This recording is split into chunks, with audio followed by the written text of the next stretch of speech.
Hey everyone, welcome back. Today I'm walking you through my task and project hub, a brand new standalone Notion template. This one is actually a pullout directly from my Second Brain and Life OS template. Before I get into it, I just wanted to share something I'm really excited about. I've now built my own store, jddesignonline.com. It's fully live and I put it together myself, which I'm pretty proud of, honestly. Every single one of my templates is over there. Plus, I'm also working on some fun new things for the site, including an updated social media template and an interactive Instagram grid widget that I think you guys are going to love. If you've been shopping with me on Etsy, it's worth knowing that when you buy through my site now, you will get lifetime access. So anytime I update a template, you'll be notified and you can grab the latest version for free. And you can also join my mailing list now to stay in the loop for all new releases, promos, and everything that is coming soon. The link is in the description. Go have a look around. And because I love you guys, use code JDYouTube30 for 30% off, which is the biggest discount I offer on my new website. Okay, let's get into it. Here's the main dashboard you'll see when you open the template. There are links down the side to all the additional pages. There is a summary down the side to give you a quick overview of both your to-do tasks and how many you've completed. And then a little sticky note that is linked between all of the pages. So anything you add here, you can see on every page you go to. Starting at the top, we have your task list in a bunch of different views so you can see it in a way that suits you best. There is the today view first, a this week view, anything that is upcoming categorized by projects, or if it's not part of a project, everything that is overdue, and then what project it is attached to, and anything that doesn't have a due date. Right underneath that, we have a calendar view of all of these tasks, which is super handy because if you have a task like this that doesn't have a due date, you can simply just drag it into the calendar. There is also a month view of your calendar where you can see all of your tasks again. There's also little status overview so you can see if it's completed, if it's overdue, if it's due soon. And then there is also a calendar view of all of your projects. So you can see those at a glance as well. Directly under this, there is a little view of your time tracking system. I will show you this shortly on the dedicated page. And there is a view of any active projects you have. So let's jump into the pages. We have a weekly view. This one, you don't need to do anything with at all. It's completely automatic. And when I say you don't need to, you also can't.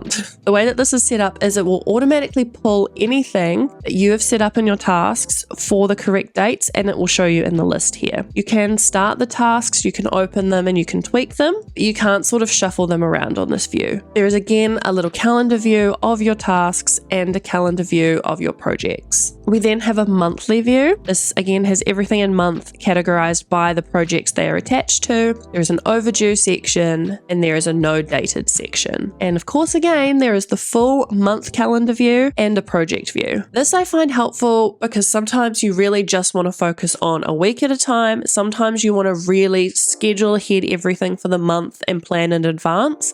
And you can use whichever page suits you best at that time. There is then a time tracking system. This I have pulled from and tweaked Creative Cove's version. They have a full build video, which I have linked in here, and I've linked their channel for full credit for this. And simply, there is just 3 different views: to do, active, and complete. So if we just click into this task and say, how long do we want to spend on this task, or how long do we think this task will take? I'm going to say 5 minutes and just plonk that in there. And now it can see that we've allocated 5 minutes to this task. I'm going to start it. As you can see now, there's nothing in the to do, at least not for the project we were working on, and it has moved over to active. It's let you know that you've started this task at 9:48 a.m. and you can end it. Once you've ended it, it will obviously show up and complete. I'm going to leave that ticking along and we will come back to it once we've finished the walkthrough. There is then also a project page. This is where you can set up all your projects, see everything you've completed. There's an active section at the top, and then there's a little overview down below. Here you can see anything you've completed. You can see them in a board view based on the way you've categorized them. I'll go through all of this detail shortly. There's a little timeline view, and there is a full list view. There's then also a task view underneath, so you can see any of your tasks attached to whichever project they belong to. So if they're not attached to a project, they won't show up here. So we'll jump into an example project. You can select what domain this falls into. You can change any of these, of course, if you wish. select, of course, the status of the project currently, and then once it's complete, it will be archived. So the due date is when you're planning to have the project finished by, but the complete date is the date that you actually get it finished in,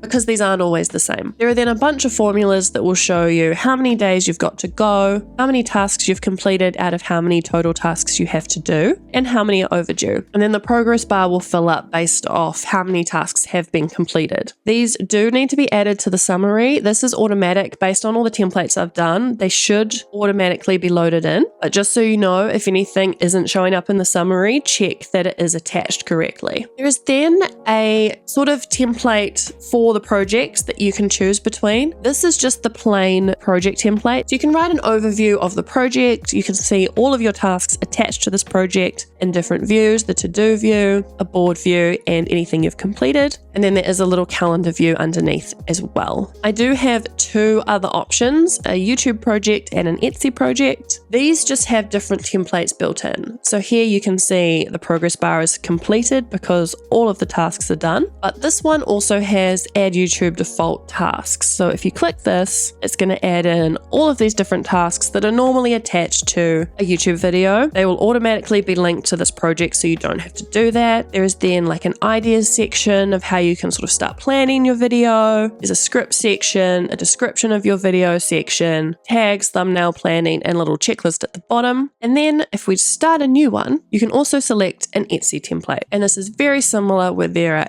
Etsy listing default tasks. If you want to change any of these, you simply just click this little edit button and then go through and delete or tweak or any of these pages, and that will update it for you. However, in saying that, you need to do this from the project template page. So you need to go to this new button, go to the Etsy template, edit it, and then tweak it in here. Because if you just do it on a project you've already created, it's only changing it for that project, not for all of the templates. All of the pages also have little buttons along the top to make things easy if you're on the go. If you just want to quickly start a project, quickly start a new task, you can do so from up here. And as you can see, every page has a little summary view so that you can see what needs to be done really easily. Alrighty, so we'll come back to our time tracking now. Let's just say we've finished example task 2. You simply, in task, go over to complete. It will let you know that you've completed this task on time. And that's because the time it took us to do this task was not as long as we had allocated. If, for example, here's the bigger formula, if it took you longer than you planned, it will say that you have gone over time by however many minutes you went over by. There is also a dedicated mobile view. This is all of your tasks categorized by the project, so you can really just see what you have to do, and you can very quickly just update the status of anything as you need in case you're doing anything on the go, or you just want a really easy, clutter-free way of updating some of these tasks. There's then also a database page. This is where all of the main databases live. So make sure you don't delete anything out of here or your entire template will stop working. And there is also an archive page. This is where anything you've completed sits in case you want to go back and find it and have a look at it, maybe unarchive it for any reason. This is where all of that will live. So that is everything inside my task and project hub. I hope it gave you a good feel for how it works, what's included, and whether it's the right fit for you. If you want to grab it for yourself, the link is in the description and you can use code JDYouTube30 for 30% off at checkout. If you love what you saw and want even more, my second brain template has all of this built in, plus a whole lot more. The link is in the description too, so go check it out. Don't forget to give the video a like. It genuinely helps more than you'll know, and I'll see you in the next one. Bye guys.